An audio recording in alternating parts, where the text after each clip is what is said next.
Today's video is brought to you by Squarespace. From websites and online stores to marketing tools and analytics, Squarespace is your one-stop shop to building a beautiful online presence and run your business. Oh, Instagram, the place for Rachel Ray roastings, the world's corniest shaving cream selfies, and this week's Instagram poll. If you don't already follow me, it's David_Seymour1. This week, I gave you guys the chicken katsu sandwich, the potato chip onion rings, the flower pot cake, and the fast food recipes, which would be a part 2. To my surprise, you guys chose the fast food recipes. I was shocked that the flower pot cake didn't win. Definitely not going to complain though. I'm more than happy to make some more of these recipes. The only thing is, we have now made every single thing in this video except for 2. The 11 herbs and spices fried chicken, aka KFC, and the Olive Garden breadsticks, both of which is what we're gonna do today.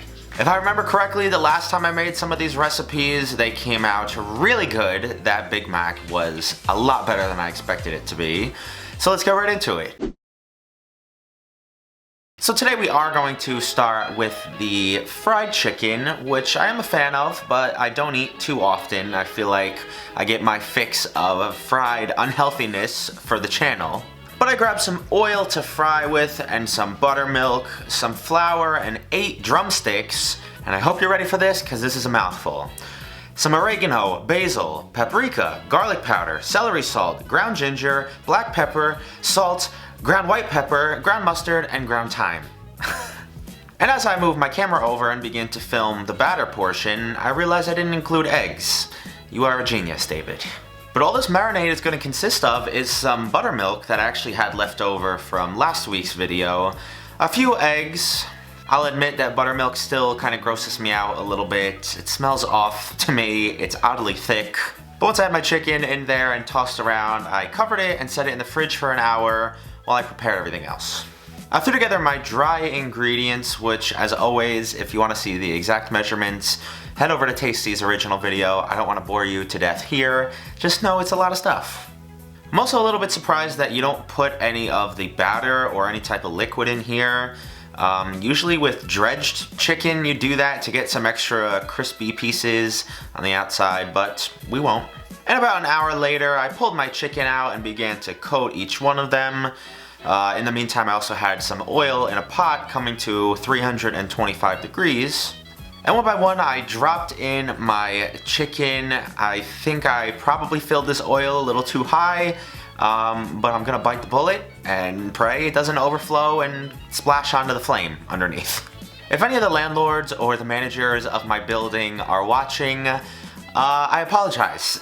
I've been careful besides this. But about 15 minutes later, I took my chicken out and it looks a little darker than I would hope. Definitely darker than KFC's chicken. So I turned down the temperature a little bit. I'm gonna decrease the cooking time. I also checked pretty much each one of these with my thermometer. I do have to say, once I had the frying technique down and I got a couple good looking ones at the end, I was happy with how they turned out, so let's give them a try. You know, now that I think about it, KFC's thing is that they have a very secret recipe for their chicken that nobody else knows. So if this tastes like it, we might be onto something revolutionary.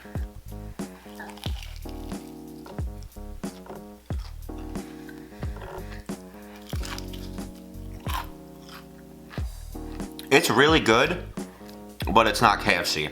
It kind of reminds me more of one of those like pre-made grocery store fried chickens. It's not bad.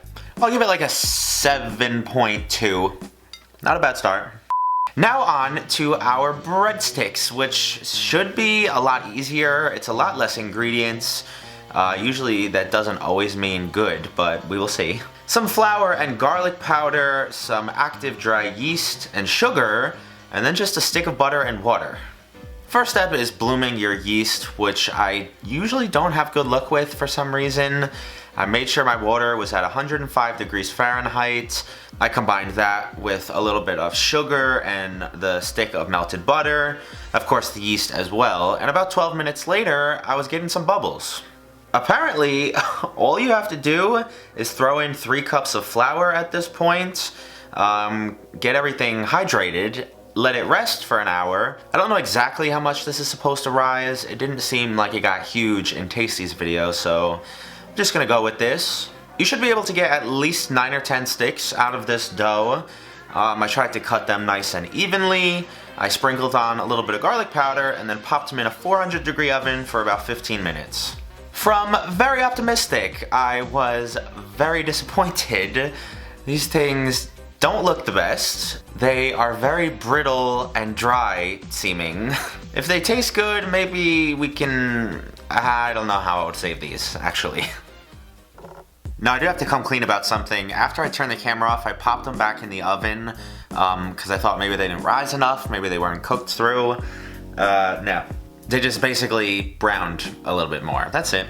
Actually, let's do a rip test. This is what Tasty's version looked like. Nice and bready. And this is mine.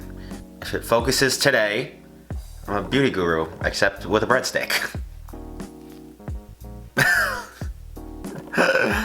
Not ideal.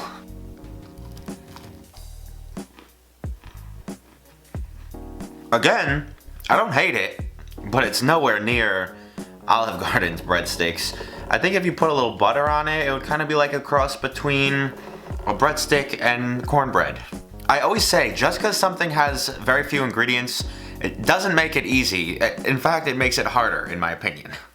Before I wrap this one up today, guys, I want to give a huge shout out to my friends over at Squarespace. Squarespace is a dynamic, all-in-one platform where you can claim a domain, build a website, sell online, and market your brand easier than ever before. I can honestly say, recently I'm in the beginning stages of working on my very own website through Squarespace. They're really easy to use interface, they're really professionally well done templates, and the customer service is some of the best I've ever came across. Hopefully the official David Seymour website will be up and running very soon. If you want to start your own business and design your own beautifully crafted website, go to squarespace.com for a free trial, and when you're ready to launch, go to squarespace.com/DavidSeymour to save 10% off your first purchase. Hope you guys enjoyed today's video. If you did, leave me a big like. Thank you again to Squarespace for sponsoring this one. If you don't follow me on Instagram or Twitter, they're both David_Seymour1. Other than that, have an awesome weekend. I will see you right back here next time. Peace.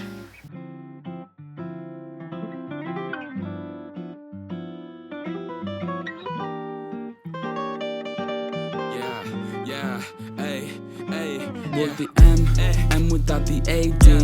Flipping burgers and my money super lazy. Try and make a meal tonight, they ain't paying me. Try and supersize my life with my 18. Yeah, our style wasn't wavy, but we had a vision.